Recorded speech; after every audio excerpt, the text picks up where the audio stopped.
Hi, I'm Connor Shalander, Coach Strategy Scouting Lead of Robotics Team FRC 4265, the Oak Ridge Secret City Wildbots, and this is Wildvlog for Week 6.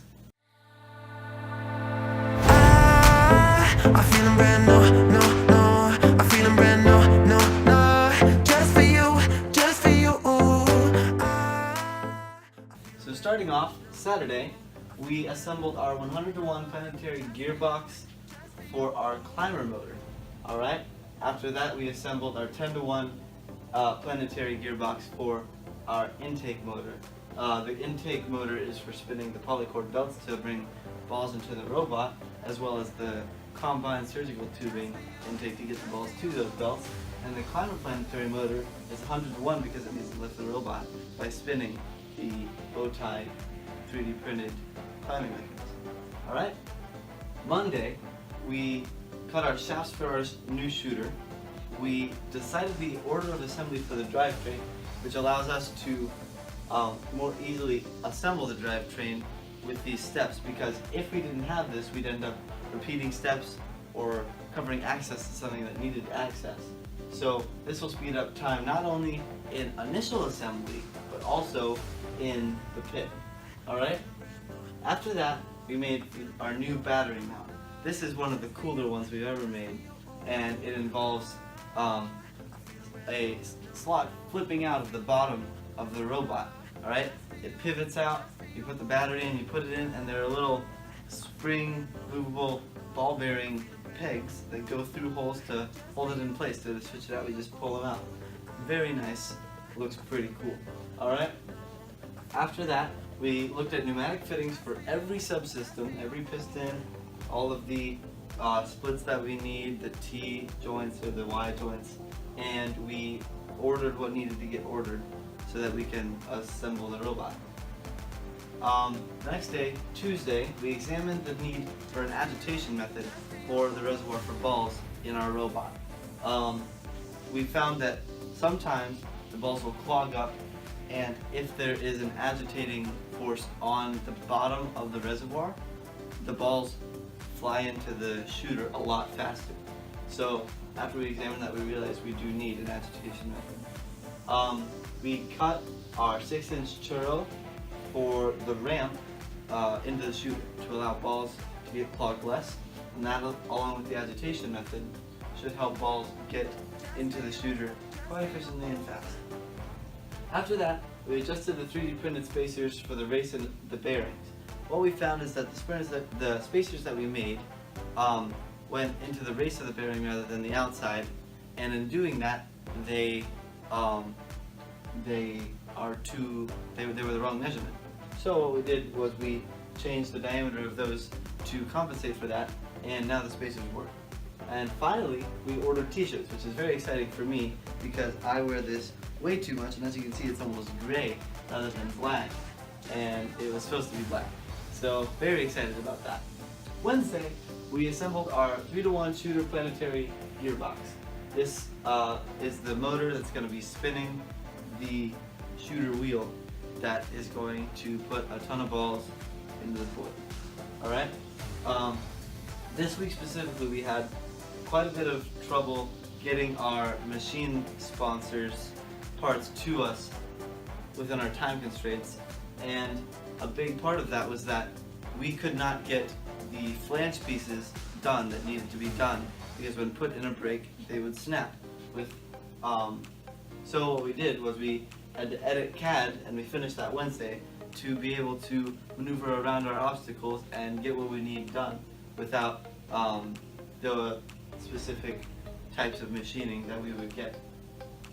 We printed spacers for the Lazy Susan, which is, like if you imagine a spice rack or like a spice table that turns, that spins around, it's sort of like that same Lazy Susan, almost like a big bearing. And what that is being used for is to allow our shooter to pivot up and down.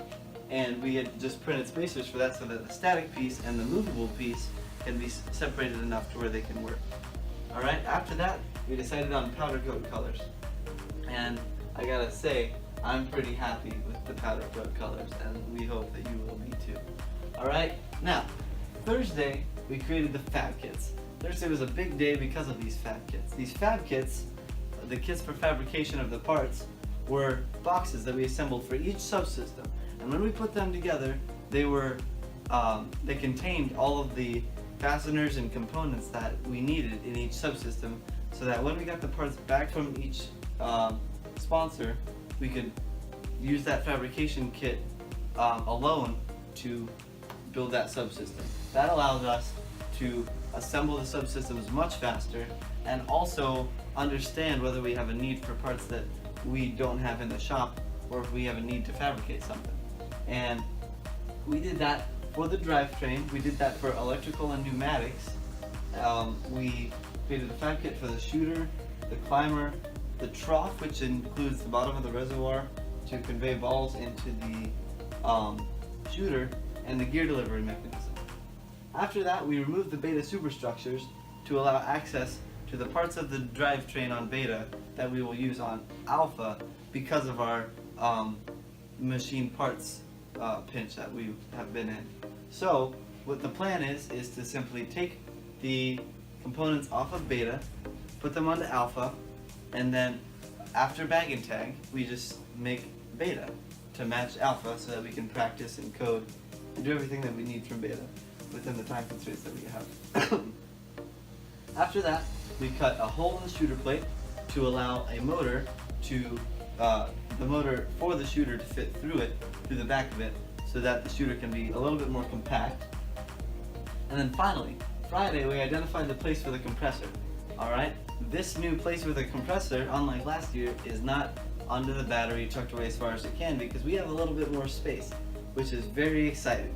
So, this year, our robot is going to be a little bit more accessible, which is nice. After that, we disassembled the gussets, chain, shaft, and removed the Simpson ball shifters from beta, and we have put them on alpha. We transferred all the parts to the alpha drive tubes, and now we have an alpha drivetrain. After that, we identified the electrical component placement. We came up with a cool decision based on something that we saw. Copy, transform, combine, you get the Tower of Terror, what we're calling this year's set of electrical components. Basically, it's sheets of polycarb that we stuck in our laser cutter.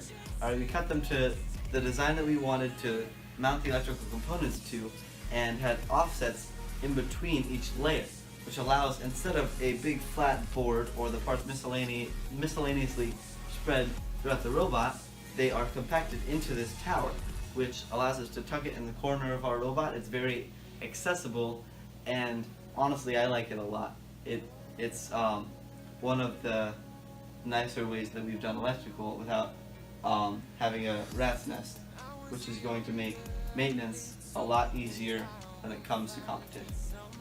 After that, we made the chain to drive the climber, we cut the T-gussets for the intake, and we decided on names. And I'm very happy to announce that this robot's name...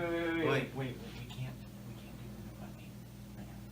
We can't No, we can't do it. We can't do it. We can't tell them about the name? No. But I just said the names. I know, but the reveal, we gotta wait till the reveal. That's like 2 weeks away. Okay. I guess you'll have to wait. Yeah. Well, that's it for week 6, guys. Hope to see you at competition. Yeah.